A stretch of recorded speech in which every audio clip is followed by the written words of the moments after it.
They say churches are meant to be places of peace, sacred spaces. But for me, that little white chapel on the hill in Stillwater, Minnesota, holds a different kind of memory. Not hymns or forgiveness, but pain. Deep, soul-crushing pain that began with someone I trusted more than anyone, my grandfather. My name is Lois Bailey, and I'm 76 years old. People know me now as a calm, older woman who volunteers at the library, always has peppermints in her purse, and bakes a mean rhubarb pie.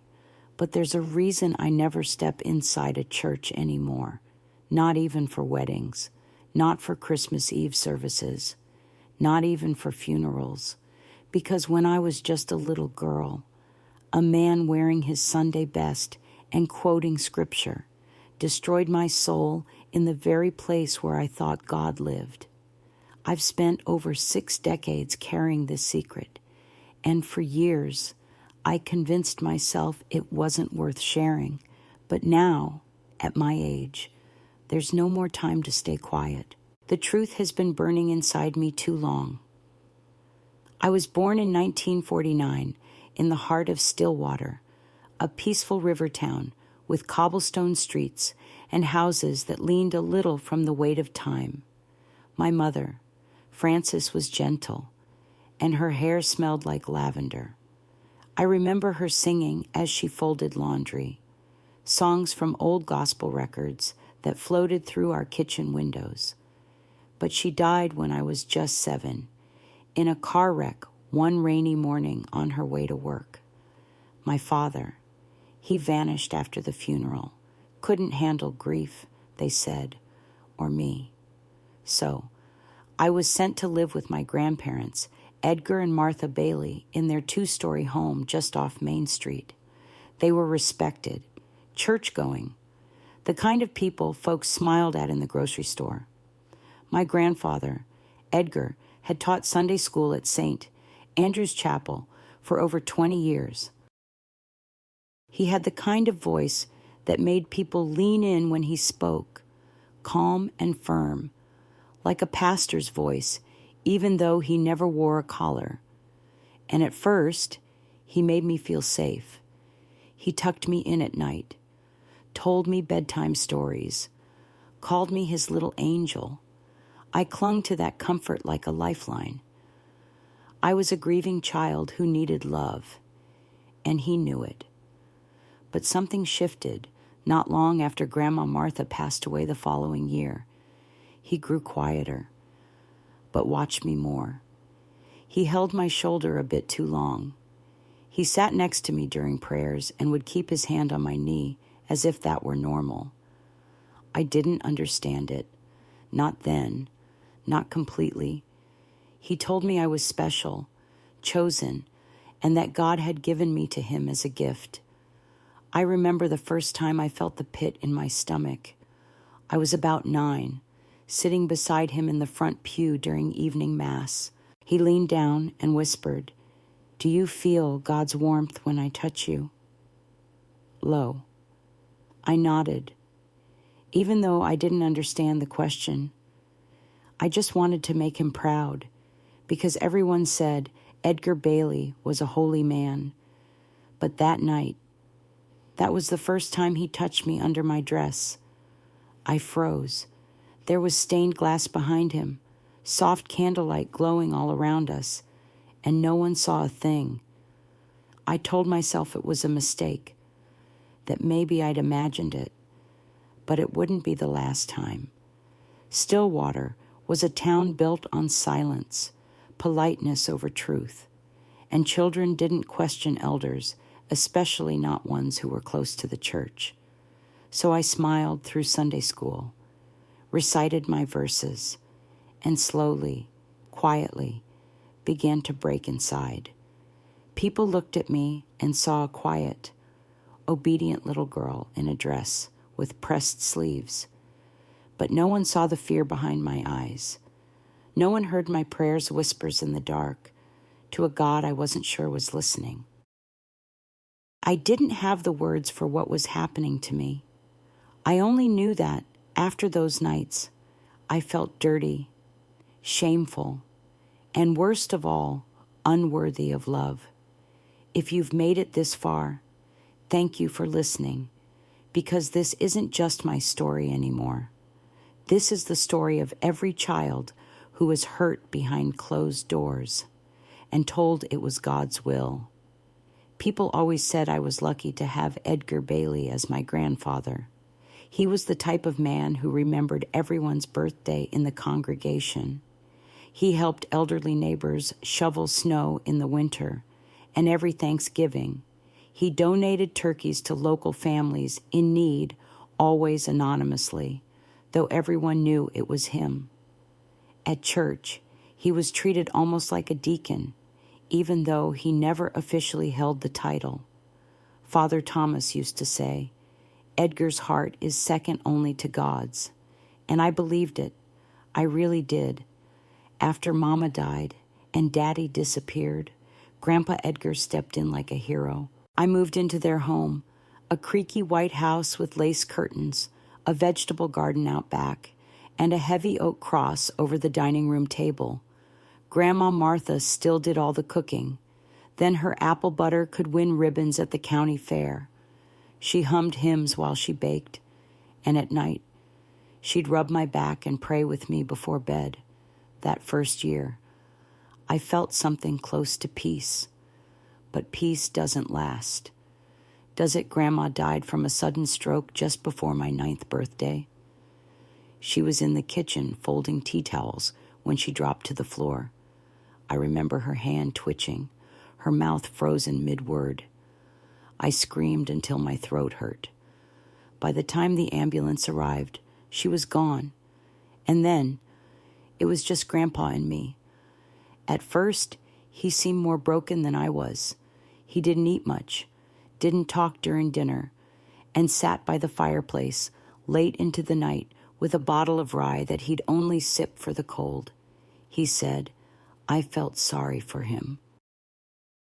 I tried to be good to clean my plate, fold my laundry, get perfect scores in school. I didn't want him to lose me, too. He started calling me Maggie, sometimes Grandma's name, and when I corrected him, he'd laugh it off. You remind me of her. Lo, your voice, your kindness. It didn't seem strange. Not then, after all. He tucked me in every night, just like she used to. Except now, he sat on the edge of the bed longer, held my hand tighter. One night, he pulled the quilt up to my chin and leaned close. You know, Lois, God gives us second chances. You're my second chance. He kissed my forehead, then my cheek, then a little lower. I flinched, but he smiled and said softly, You're okay, baby. It's just love, the kind that comes from heaven. That was the first time I felt confused about what love meant. He started brushing my hair every morning. I had long chestnut hair then, thick and wavy like Mama's. He'd sit behind me on the edge of the couch and hum old hymns, Blessed Assurance, in the garden. His fingers would slide lower than my hairline, over my back, down my arms. Sometimes he'd rest his hand between my shoulder blades, just above my nightgown seam. I didn't tell anyone because who would I tell Stillwater was the kind of town where secrets never stayed secret unless you were powerful enough to keep them buried. And Edgar Bailey was exactly that kind of man. He had influence. And I was a child. At school, I kept to myself. I was the quiet girl who got straight A's and never raised her voice. Teachers praised me. Classmates left me alone. I found comfort in books, especially fairy tales, because in those, monsters were always easy to spot. But in real life, they wore polished shoes and carried Bibles. On Sundays, Grandpa and I would walk to St. Andrew's together. He'd press his hand to my back as we entered, firm but gentle. We always sat in the third pew from the front, just behind the altar rail. Father Thomas would greet us with a nod and a God bless you, Edgar, After communion, Grandpa would sometimes stay behind to help clean the chapel, and I would help too. I wanted to make him proud. I thought if I kept being good, he'd stop looking at me like that, like I was his to claim. One evening, when the sun had dipped behind the stained glass and the candles were still flickering low, he told me to kneel and pray with him. I did. Of course, I did. He knelt behind me, whispered something I couldn't quite make out, and then I felt his hand slip beneath my skirt. My mouth opened, but no sound came out. He said, "Shh, this is God's will. Lois, you were made special. You make the pain go away." I believed him. I was 9. I thought maybe he was right. Maybe I was the one meant to carry his sorrow. After that night, I stopped eating much. I threw up often. I had trouble sleeping. He told me it was my body adjusting to God's plan. He never hit me, never raised his voice. That made it worse somehow because I had no bruises to show. Nothing visible to scream, "Help me." I tried once to tell a Sunday school teacher. I said, "My grandpa touches me too much." She laughed. "Oh, honey," she said, "you're lucky to have a man who loves you that much. Most kids don't get that." I walked home in silence that day, wiping my tears before I opened the front door. That night, Grandpa held me longer than usual. If I sound calm telling you this now, it's because time has worn the sharp edges down. But don't mistake calm for healing. There's a difference. Back then, I was just a little girl sitting in a pew beside the devil in a church coat. And no one even noticed. It was in the church where everything truly began to unravel. You might think the worst place for something so unholy to happen would be inside the Lord's house, but for me, it became the most predictable setting of all. God's sanctuary turned into Edgar Bailey's sanctuary. He didn't fear it. He used it. It started with small things, little gestures that wouldn't make sense to an outsider. But to a child like me already burdened with silent fear, they screamed volumes. On Sunday mornings, before the bells rang, we'd arrive early so Grandpa could help set up the altar. He always insisted I come along, even though the other kids were allowed to play outside until Mass began. "Lois is a good girl," he'd say to Father Thomas. "She loves the Lord, wants to help." The priest, Father Thomas Rourke, was older, thin, frail-looking, with white tufts of hair over his ears and watery blue eyes that always seemed tired. He trusted Edgar like a brother. I used to wonder if he even saw me. While Grandpa polished the chalice and arranged the candles, I'd sweep the side aisles or dust the pews. There was a certain quiet to the chapel in those hours, before the crowd came in, before the hymns began, the kind of quiet that should have brought comfort, but it never did, because I knew what was coming. One morning, it happened after communion service.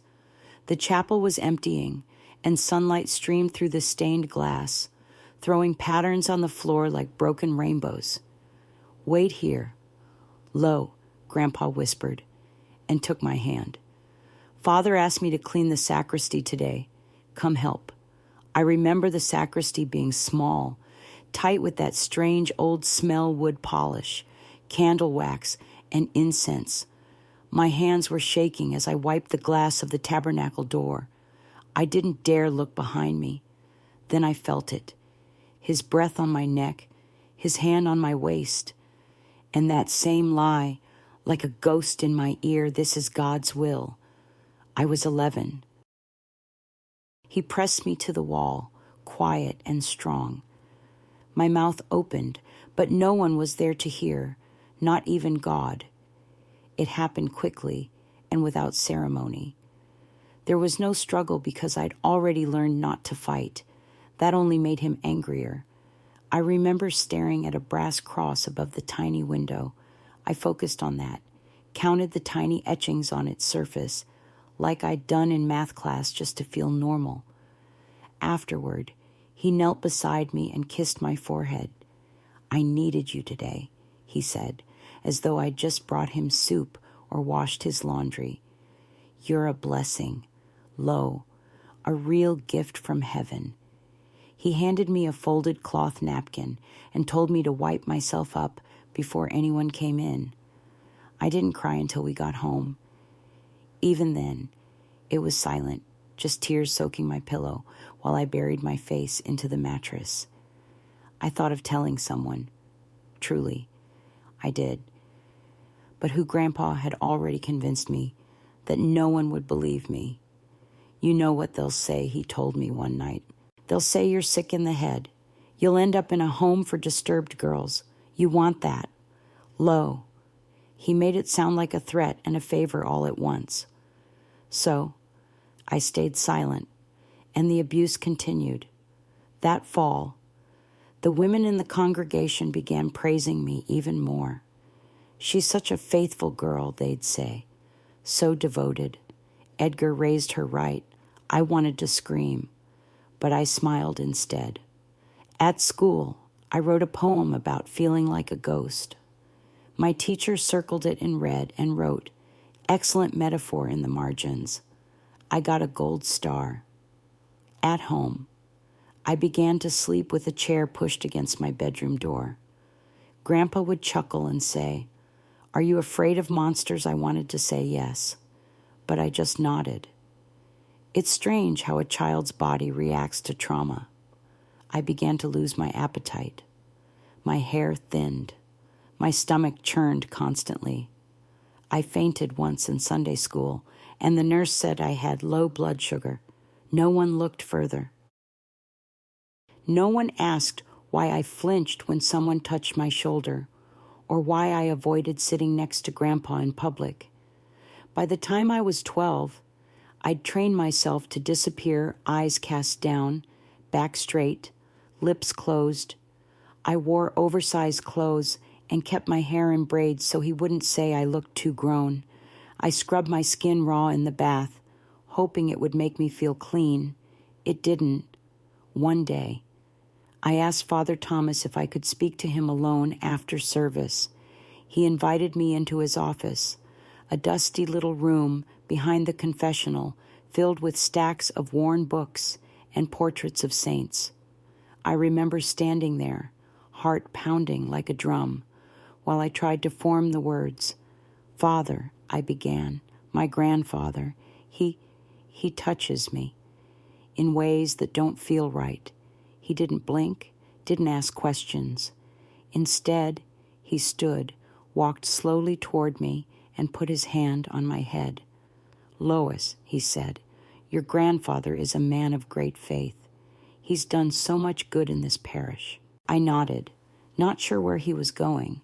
Sometimes, he continued, God asks us to bear certain burdens, especially those he loves most. Perhaps this is one of those burdens. I stared at him, stunned. He went on, "Don't speak of this again. Child, it will only cause pain. Pray, endure. God sees you." Then he dismissed me, just like that. And I realized there would be no help coming from inside that church. After that, I stopped trying to speak up. I built a world inside my mind, one where I was a bird, with wings strong enough to break through stained glass. One where no one whispered about God while hurting me. One where God's will didn't mean pain. And I promised myself, if I ever made it out, I would never let another child believe their suffering was holy. But first, I had to survive. I wish I could tell you that after I spoke to Father Thomas. Something changed, that someone came to rescue me, that a hand reached through the darkness and pulled me to safety. But that's not what happened. Instead, the door to his office closed gently behind me, and the weight of my secret settled even heavier on my chest. I didn't cry. I didn't scream.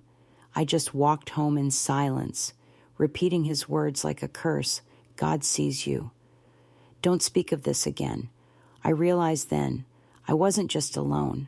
I was invisible, and in a town like Stillwater, invisibility wasn't a tragedy. It was expected, especially from girls like me. When I got home that evening, Grandpa Edgar was waiting at the kitchen table, sipping coffee like nothing in the world was wrong. He smiled. That smile, that soft, slow, almost grandfatherly smile was worse than a scowl, because it meant he knew. Somehow, he always knew. "You spoke to Father Thomas, didn't you?" he asked without looking at me. I froze. He stirred his coffee, slow and calm. "I could tell by your face." "It's all right," low. "He understands. He's a man of God." He leaned back in his chair, his eyes gleaming. "You see now, don't you? This is part of the plan." I wanted to scream, to shove the coffee mug out of his hand and run. But my feet stayed planted. "That shame you're feeling," he whispered. "That's the devil trying to confuse you. But I'm here to guide you through it, just like the Lord guides his flock." He stood and cupped my cheek.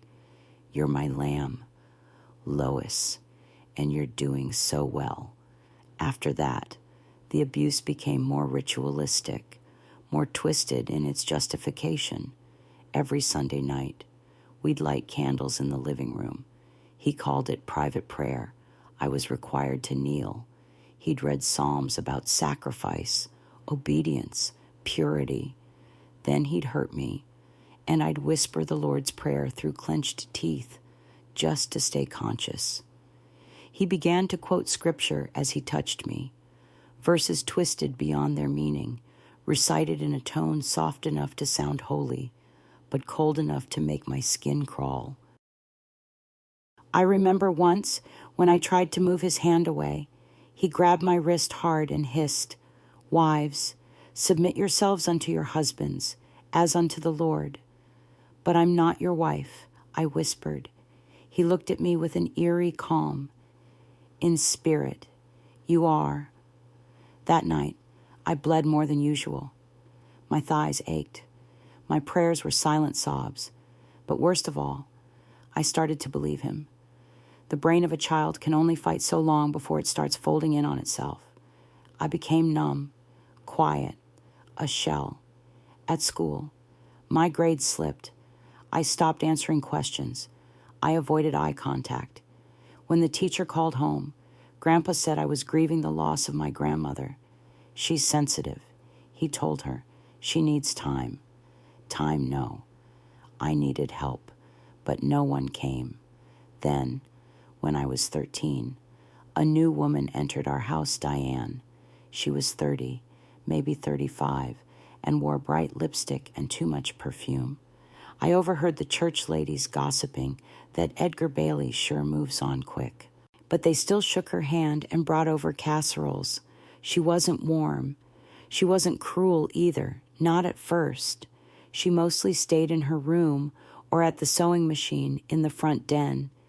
But I think she knew.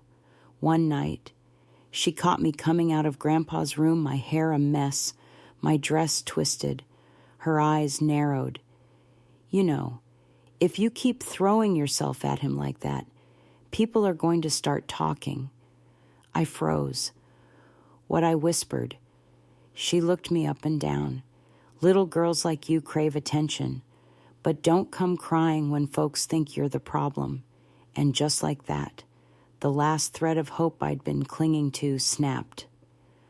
One day, I gathered what few coins I had, some saved from church bake sales, others hidden in the folds of my dresser drawer, and walked to the Greyhound station just outside town. I planned to board a bus to Minneapolis. I didn't know what I'd do when I got there. I just knew I had to leave. I made it all the way to the platform. But then I felt a hand on my shoulder. It was Grandpa. He didn't shout. He didn't strike me. He simply said, "Running from God never ends well." He walked me back home in silence. That night, he made me kneel on uncooked rice, while he read verses from Deuteronomy aloud. My knees bled. My spirit shattered. I began having nightmares, visions of fire and shadows, of stained glass windows shattering and pews covered in blood. I'd wake up gasping, fists clenched in the sheets. I wrote letters to God, pages and pages, pleading for him to make it stop, to take me away, to send someone, anyone. I buried the letters under my mattress. One day, Grandpa found them. He called me into the kitchen, laid them out on the table like evidence in a trial. What is this? He asked, voice trembling not with sadness, but rage. Prayers, I said. Just prayers. He burned them in front of me, every last one. God doesn't listen to liars, he said, especially not little whores who twist his blessings into shame. That was the first time he slapped me. The bruises were easy to hide. What wasn't easy to hide was the fear, the deadness in my eyes, the way I jumped when someone coughed too loud or a book dropped. Still, no one asked questions. Or maybe they did, and chose not to hear the answers. That's what silence does. It teaches people how to look away. One winter morning, I collapsed in the middle of the church aisle. It was after communion. I'd only had a piece of toast for breakfast. My body gave out. I woke up in a small examination room at St. Joseph's Clinic. That's where I met Nurse Carol Whitman. She had soft gray eyes, a voice like honey, and hands that didn't flinch when she touched my skin. She asked gentle questions, nothing too direct, nothing too scary.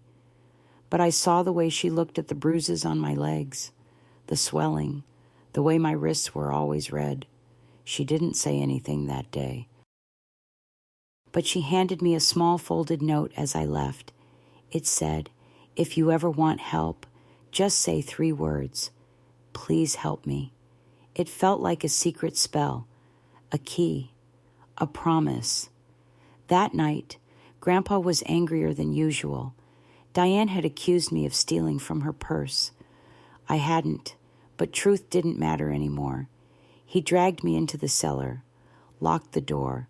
For 2 days, I lay in the cold, no food, just the sound of the furnace rumbling overhead. I repeated the words in my head over and over. Please help me. Please help me. Please help me. When he finally let me out, I could barely stand. But I clutched that note in my pocket like a lifeline. And the next time Nurse Carol asked if I was all right, I whispered, please help me. The moment I said those 3 words, please help me, Nurse Carol froze just for a second. Her eyes met mine, wide with understanding, and something unspoken passed between us. She didn't gasp. She didn't rush. Instead, she placed a gentle hand on my arm and said, thank you, Lois. That took a lot of courage. I burst into tears, not loud sobs, just quiet, shaking ones that felt like they were coming from a place far older than my 13 years. Carol handed me a tissue. You're safe now, but we have to be very careful. I need you to trust me. All right. I nodded. It was the first time in years someone had looked at me and seen me not the girl who walked beside the revered Edgar Bailey, not the obedient lamb of the congregation, but a hurting child in desperate need of help. Carol moved like clockwork. She had a quiet kind of power, the kind of strength that didn't shout, but made people listen.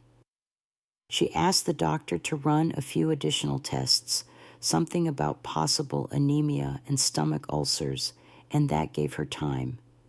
She called someone from the county child protection office that same afternoon. A woman named Mrs.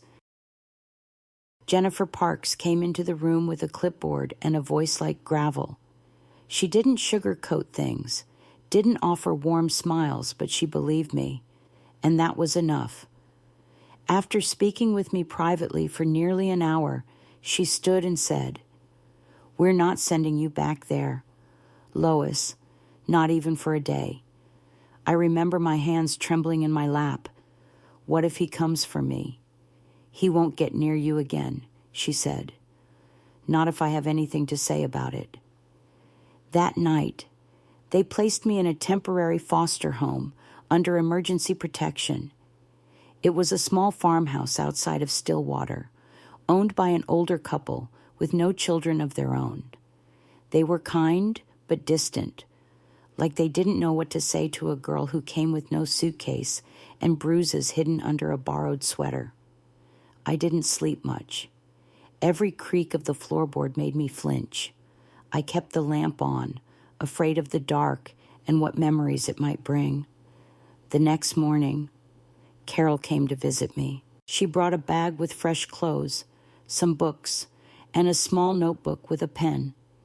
"You like to write?" she asked. I shrugged. "I think you should try. Write whatever's in your head. No one ever has to see it but you." I didn't know it then, but that notebook would become the first real step in my healing, a place where the silence could speak, and my voice, however broken, could begin to return. 2 days later, we had to go back to Stillwater, not to the house, but to face what had happened. I was taken to the sheriff's office, where I gave my full statement. I told them everything about the nights of private prayer, the sacristy, the bruises, the threats, the slap, the letters Grandpa burned.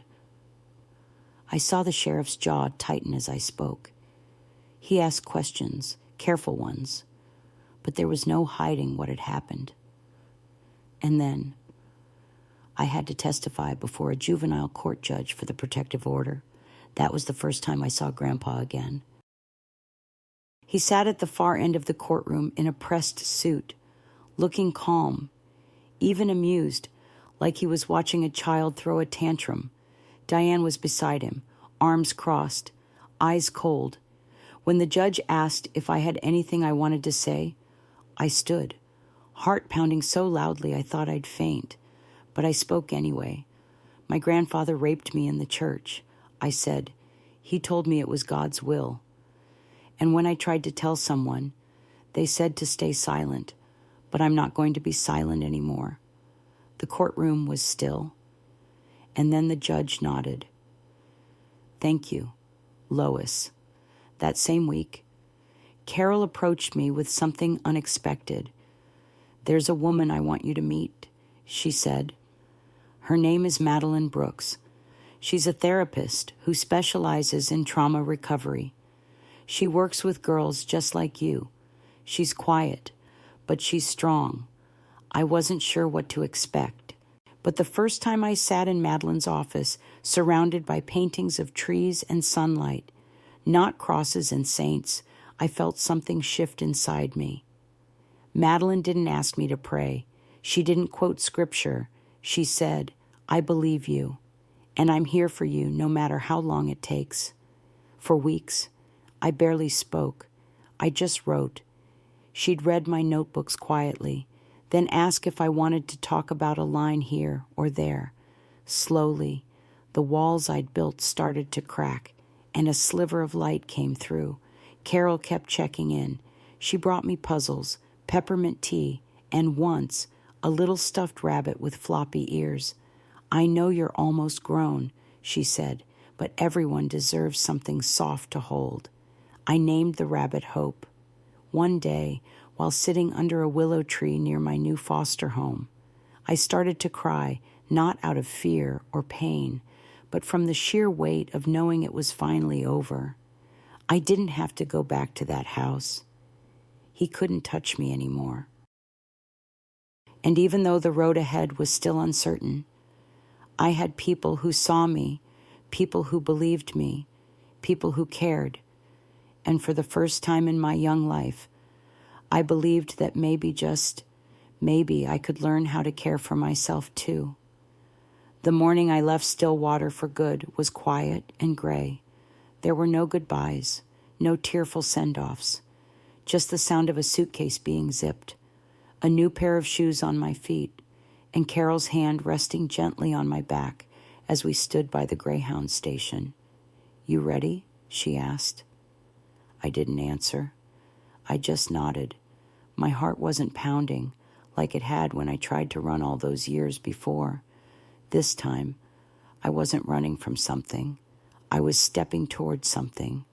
Carol bought the ticket herself one way to Duluth, Minnesota, where a longer-term foster family had agreed to take me in, and where Madeline Brooks had just accepted a new position at a private trauma recovery center for girls. She said, "It's not a miracle, but it's a beginning." And that was enough. Duluth felt like a different planet. The air smelled of water and pine, and the lake stretched out like a silver mirror just beyond the hills. I stayed with a couple named Richard and Evelyn Monroe, both retired teachers who lived in a small craftsman home lined with wildflowers and wind chimes. They didn't ask about my past, didn't prod me with questions I wasn't ready to answer. Instead, Evelyn left a soft blue blanket on my bed and a plate of warm banana bread on my nightstand. Richard taught me how to identify birds that came to the feeder on the back porch. "That's a nuthatch," he'd say, handing me binoculars. Fast little thing, always upside down. It was the first home where I wasn't afraid of footsteps in the hall. I kept meeting with Madeline once a week at the center. Her office was filled with calming colors: dusty rose, sage green, pale cream, and a round rug in the center where we sometimes sat with our shoes off. She encouraged me to draw what I felt. At first, my pictures were dark. Black crayon on white paper spirals, screaming mouths, stained glass windows with cracks down the middle. But over time, little bits of color crept in. A tree, a sunrise, a girl with long braids and a red sweater. "You're beginning to reclaim your own story," Madeline said. "That's the first step." I started school again that fall, in 8th grade, even though I was behind. At first, I felt like an outsider, too quiet, too old inside. But one teacher changed that. Mrs. Whelan, my English teacher, was tall, wore thick glasses, and had a booming laugh. On the first day of class, she handed out journals and said, "You're not writing for me. You're writing for you. No grades, just truth." Something in me stirred. That night, I opened the journal and began to write, not about what happened, not at first, but about how I felt, small, angry, unseen. And then, page by page, I began to write about who I wanted to become. A girl who spoke up, a girl who wasn't afraid, a girl who'd someday stand in front of others and say, "This is what was done to me, and this is how I survived." In time, I made a friend. Her name was Tamika, and she had come from a different kind of broken. Her father had abandoned her family, and her mother worked double shifts at the nursing home just to keep the lights on. Tamika didn't ask about my scars, but one day she saw me flinch when a boy in class slammed a locker too hard. She didn't say a word. She just reached out and squeezed my hand under the desk. That one small act, so simple, so human, was like water on parched earth. For my 14th birthday, Evelyn baked a chocolate cake, and Richard gave me a journal with a leather cover embossed with my initials, LB. On the front page, he had written, "To a young woman whose story deserves to be told, the world needs your voice." I cried when I read it, because by then I had begun to believe maybe he was right. That winter, I stood at the edge of Lake Superior, bundled in a borrowed coat, watching the ice break against the rocks. I thought about Stillwater, about the little white church, the pew where I once sat, knees trembling, the candlelit room where innocence was taken from me under the mask of prayer. But more than that, I thought about the people who saw me: Carol, Madeline, Evelyn and Richard, Tamika, and yes, even Nurse Whitman, who changed the course of my life with a folded slip of paper. They'd given me more than safety. They'd given me permission to live, to hope, to rebuild. I wasn't healed, not yet, but I was healing, and sometimes that's more than enough. Healing isn't a straight line. There were days I wanted to disappear under my blankets, when the world outside felt too sharp, too loud, too unforgiving. But for every step backward, there were people gently guiding me forward. Madeline once told me, "You've already survived the fire, Lois. Now it's time to build something from the ashes." At first, I didn't know what that meant, but by the time I turned 16, I began to understand. It started small, volunteering at the library after school, sorting books, shelving returns. I liked the quiet there, the way everything had a place. No surprises, no shouting, just stories, hundreds of them whispering from the shelves. Mrs. Whelan, my old English teacher, came in one afternoon and found me scribbling in the margins of an old poetry book. "You still writing?" she asked. I nodded. "Sometimes." She smiled. "Good. One day, your words will save someone else." At the time, I thought she was just being kind. But she was right. When I was 17, I was asked to speak at a small gathering at the Trauma Center in Duluth.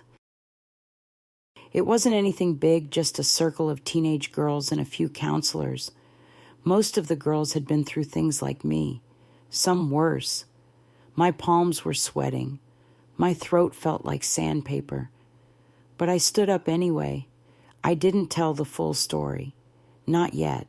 I just told them how it felt to be unseen, to pray for help and hear only silence, to think you were the only one who'd ever been broken. And then I told them about Carol, about the note, about the 3 words that changed everything. "Please help me." When I sat down, one girl, a redhead with bruises still fading under her sleeves, reached over and touched my knee. "Thank you," she whispered. I didn't know other people felt like that.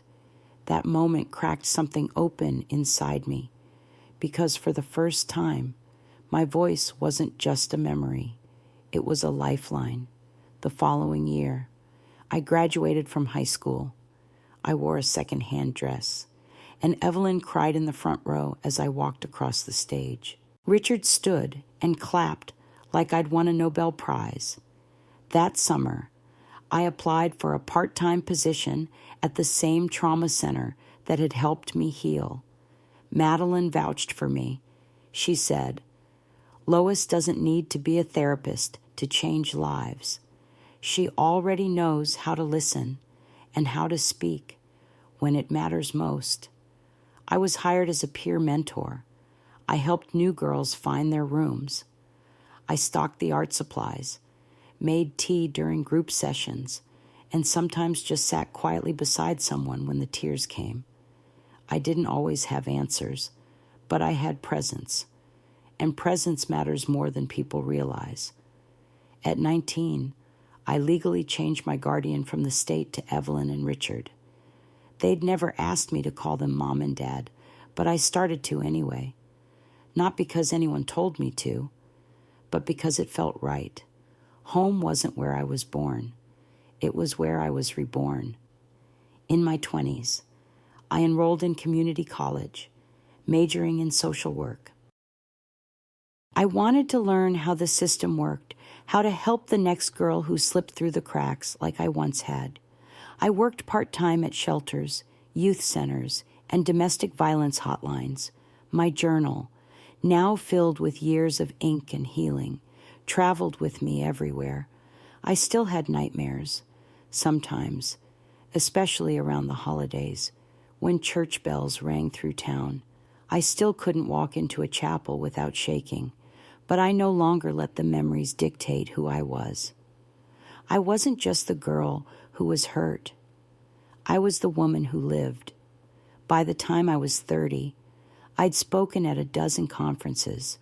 By 40, I had founded Northern Light Haven, a nonprofit center in northern Minnesota that provided housing, counseling, and education to women over 50 who had survived childhood abuse but never had the chance to heal. You'd be surprised how many there are women who carried secrets for decades, too afraid or ashamed to speak. Some of them had been told the same thing I had. This is God's will. When they walked through our doors, we didn't ask them why it took so long. We said, "You're here. You made it. That's all that matters." And it all started with a nurse, a piece of paper, 3 whispered words, and the decision just once to believe that someone might care. And they did. So now, I do too. I was 58 when I returned to Stillwater.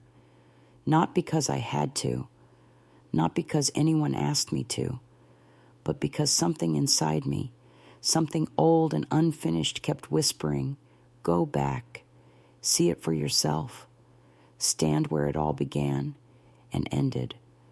I hadn't set foot in that town for over 4 decades. By the time I drove in on that early autumn afternoon, the leaves had turned the streets into golden tunnels. But Stillwater, for all its postcard beauty, still held shadows for me. I parked outside the church, St.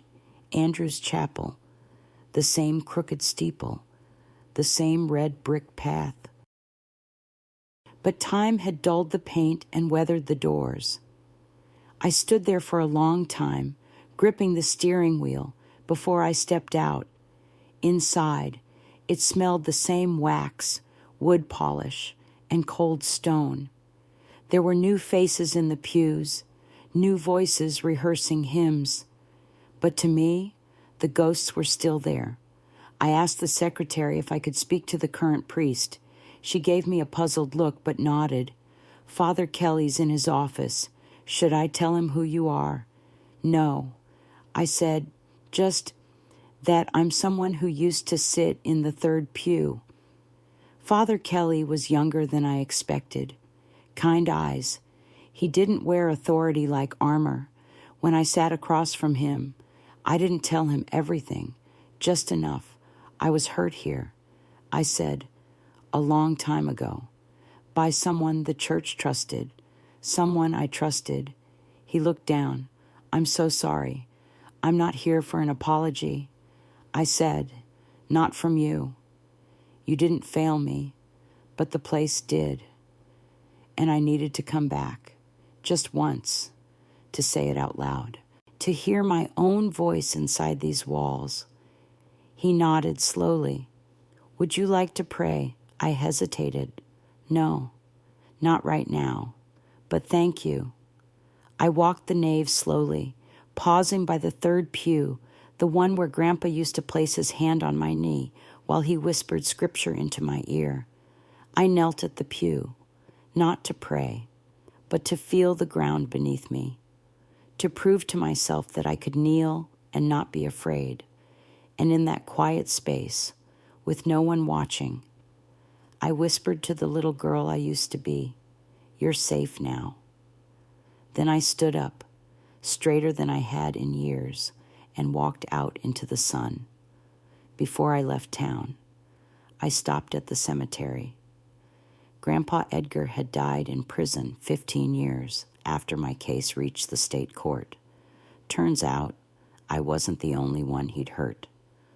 After I came forward, 2 others followed.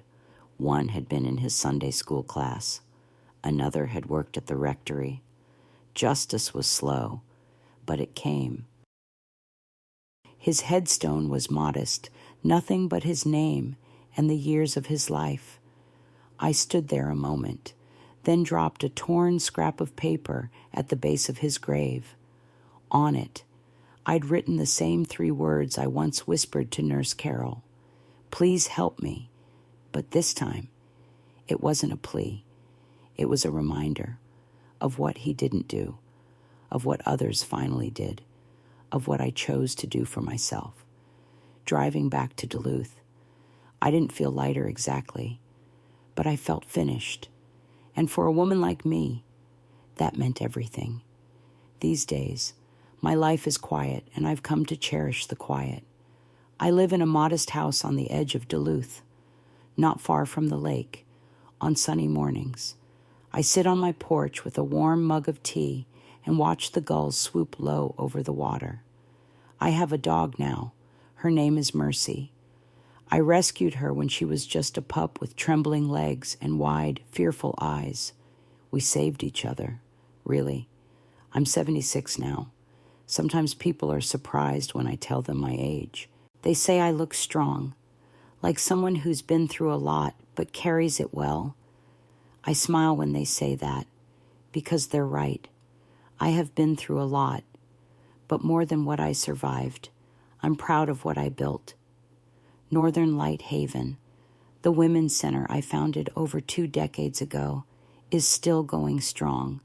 We've helped hundreds of women, many in their 50s, 60s, even 70s, finally speak truths they've buried for a lifetime. It turns out trauma doesn't keep a schedule. It doesn't expire. But healing has no deadline either.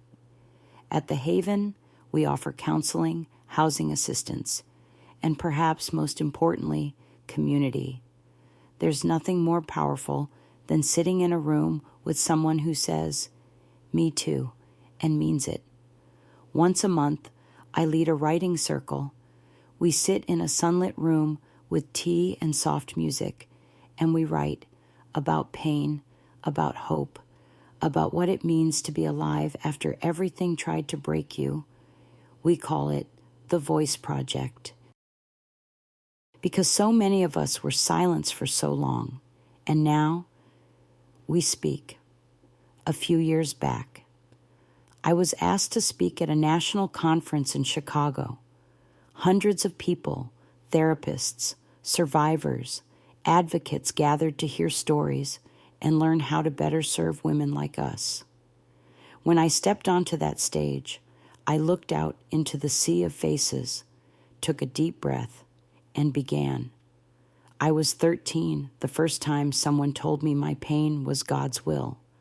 I said, I'm 76 now, and I'm here to tell you he was wrong. My voice is not a sin. It's a miracle.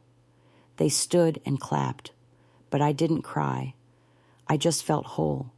My past will always be part of me, but it no longer defines me. What defines me now are the women I've held, the hands I've squeezed, the stories I've helped coax out of silence. What defines me now is choice. And every day, I choose to live. I never thought I'd live this long. There were years long, hollow years, when I truly believed I wouldn't see my 15th birthday, not because of illness, but because I thought the pain would swallow me whole, that the silence, the shame, the twisted lies whispered in dark rooms would one day choke the last breath from my body. But I'm still here, 76 years old, and alive in a way I never thought possible. Last month, one of the younger women at Northern Light Haven asked me, "Lois, do you ever regret not speaking out sooner?" I paused, not because I didn't have an answer, but because the answer was layered with time and truth. No, I told her, I don't regret when I spoke. I only thank God that I finally did. Because here's what I've learned after a lifetime of carrying both sorrow and survival. The moment you speak your truth, even in a whisper, the world begins to shift. Not all at once, not always loudly, but it does shift. When I was a child, I was told to keep secrets, to respect elders, to obey men. When I was a teenager, I was told to be grateful, to forget, to forgive and move on. When I was a woman, I was told I was too old to speak, too broken to matter, too late to change anything. But none of those things were true. You see, the world often tries to tell women, especially older women, that our voices expire, that once our hair turns gray or our hands wrinkle, our stories stop holding value. But let me tell you something. There is no expiration date on truth. There is no age limit on healing. And there is no silence strong enough to bury a voice that refuses to die. Today, I light a candle each year on the day I escaped my grandfather's house, not as a memorial to the pain, but as a celebration of the girl who made it out. She was scared.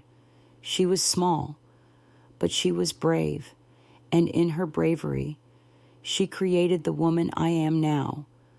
So if you're hearing my story and carrying a secret of your own, I want to speak directly to you. You are not alone. You are not ruined. You are not too late, and you are not to blame. You are a story still unfolding. And somewhere out there, someone is waiting to hear your voice so they can find theirs. If my life has taught me anything, it's that healing begins the moment we stop asking for permission to be believed and simply begin believing ourselves. That little girl in the third pew, she thought God had abandoned her, but now I know he was waiting for her to stand, to rise, to speak. And now, she speaks through me. If this story moved you, if it reminded you of something you've carried too long, or gave you hope that healing is still possible, I invite you to share your thoughts in the comments. Your voice matters more than you know. And if you'd like to hear more stories like mine, real, raw, and rooted in truth, please consider subscribing to this channel. You never know whose life might change because you decided to listen. Thank you for letting me share my voice, and thank you for hearing it.